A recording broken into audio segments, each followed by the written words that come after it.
The few facts about jinn. Allah subhanahu wa ta'ala says He created jinn and mankind only to worship. Wama khalaqtul jinna wal insa illa liyabudun.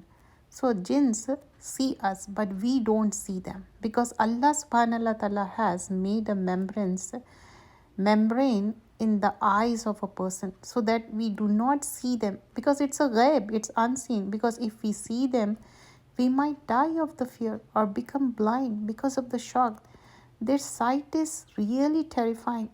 So they always live around us, and there are three types of jinn. First is Ilfrit, Al Akhabal, and Ghilan. What is Ilfrit? This is one have ability to transfer things from one place to another or one country to another. They are used by witches and sorcerers. And Al Qabal, these are the freaks of the jinn and they disturb a person, such as wearing their clothes, epilepsy, and so on. And Ghilan, they appear in the form of a person, cat, dog, donkey, or any animal. Generally, all of them are weak. They flee when they hear this Quran. Even you say Bismillah, Mawazzatain and Mawazzat, Suratul Falaq, Suratul Nas, and Suratul Ikhlas. That was for this, so that they run away. And Suratul Baqarah, if you recite Suratul Baqarah, jinn will flee away. Shayateen, they can't reside in the home where Suratul Baqarah is recited. So, Muslim sisters and brothers, when you change your clothes, say Bismillah Rahman Rahim, because jinn, they like nakedness. When you sleep, sleep on your right side and read Mawazzatain. Mawazzatain, Falaq, Qul, Nas, all the three surahs.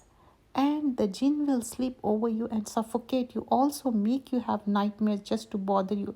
Because dreams also, like whatever the things you are thinking, and you should do the sunnah way, going to the bed and making your bed, and before going to sleep make sure you like wipe the bed with your hand and say Bismillah and go with the wudu and start reciting Ayatul Kursi and Mawazate. Beware of planting pins or nails in the puppets or dolls, for they live there. If you disturb them, they will revenge you. Fourth thing, do not speak loudly in the middle of the night because you can upset them and they deliberately hurt you in silence.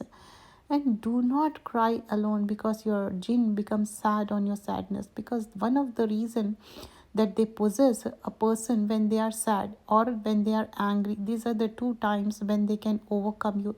They want to hug you, so your body temperature goes high. And sixth thing, you should mention Allah subhanahu wa ta'ala when throwing something, jumping from high place, because there might be a jinn sleeping and you disturb them and they revenge on you. For example, you're draining hot water, open the cold water tap also, so that you know if something is there, the jinn resides there. So say Bismillah and do it. Don't pour hot water in the toilet unless you say the dua for entering the toilet. Allahumma inni a'udhu bika minal khubusi wal khabais. Because toilets are their favorite place to stay. If you feel your ears whistling without a cause or illness, you know, if you're traveled and then you are feeling, that's a quite natural though, but otherwise, and you can smell fire, know that a jinn is standing in front of you. But don't get scared because of all the things. It's to give the knowledge, not to scare you. You should take the preventive measures. If you see an animal and you get scared or try to scare it but doesn't respond, know that it's a jinn. It's quite possible. Don't stand undressed in front of a mirror or look at yourself, since a jinn can fall in love with you, will try to mingle with you, end up hurting anyone who approaches you. Don't scare yourself. Remember Allah, for they melt when Allah is mentioned, just like metal that melts in the fire. So the power of the Quran is so much, especially Mawazzatain. That was for the purpose, you know, any jinn, jadoo, seher, this will not affect. Start reciting Suratul Falaq, Suratul Nas, and Suratul Ikhlas, Let's do that. Have this preventive measures. Say Bismillah for every little and small thing. When you enter your home, say Bismillah and say Assalamu alaikum. Everything you start with the Bismillah. Jazakallah khair.